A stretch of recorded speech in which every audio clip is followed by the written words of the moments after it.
So in this video, we're going to go over the 5 most unconventional growth hacks that most people are missing when it comes to the future of LinkedIn. Now, what if I told you that 99% of people on LinkedIn are basically fighting over the same 10% of opportunities? They're pretty much all using the same outdated tactics, and then they're wondering why their growth is stalling. And it's because the future of LinkedIn isn't about posting more. It's really about being smarter. Now, my personal brand has over 55,000 followers, and I drove over 10 million impressions just last year alone by looking where others don't.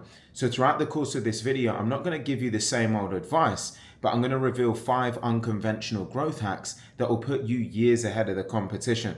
So stick with me and I'll walk you through how to systematically build authority and attract high ticket clients without spending all day creating content. And you can see here that over 55,000 followers that I built on the platform, all organic, and the over 10 million impressions that have led to high ticket clients, a full inbox with DMs from highly qualified prospects. So with all of that said, let's dive into the first hack, which is that first, which is basically what I call the authority audit.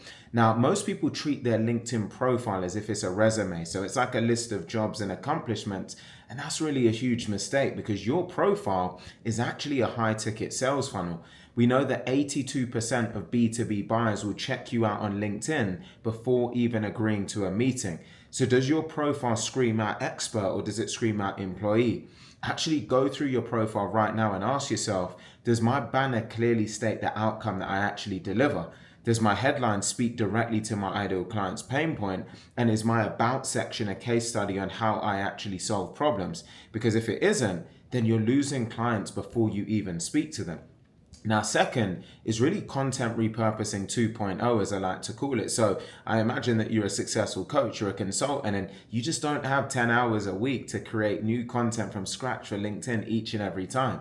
So the secret here is that you don't actually have to. You're already creating content probably for YouTube or your podcast or client workshops or potentially another platform. And so the hack is really to systematically extract micro lessons from your existing long form content. So for example, a 30-minute webinar could become 10 different LinkedIn posts, or a single client success story could become a text post or a carousel or a short video. So for example, imagine that you're a sales coach and you're doing some kind of webinar on closing high ticket deals.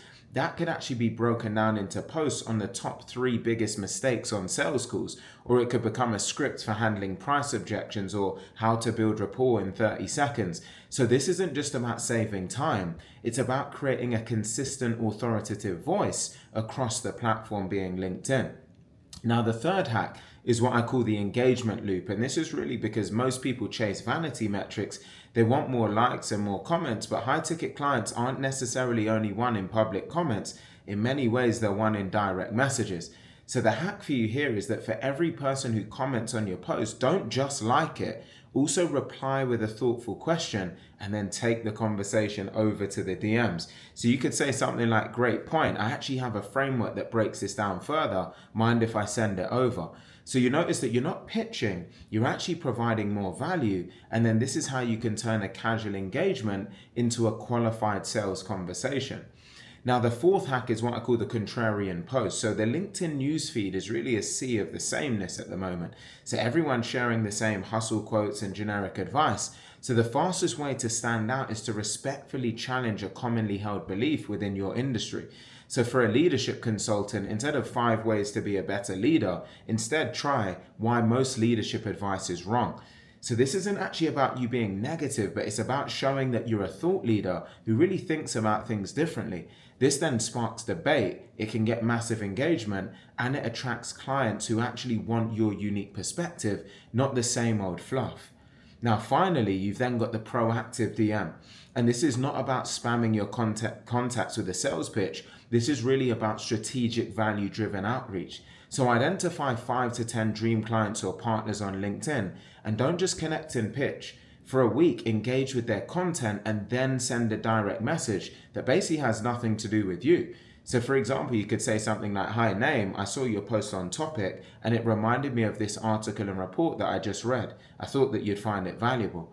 Now, by doing this, you're actually building a relationship by giving and not asking.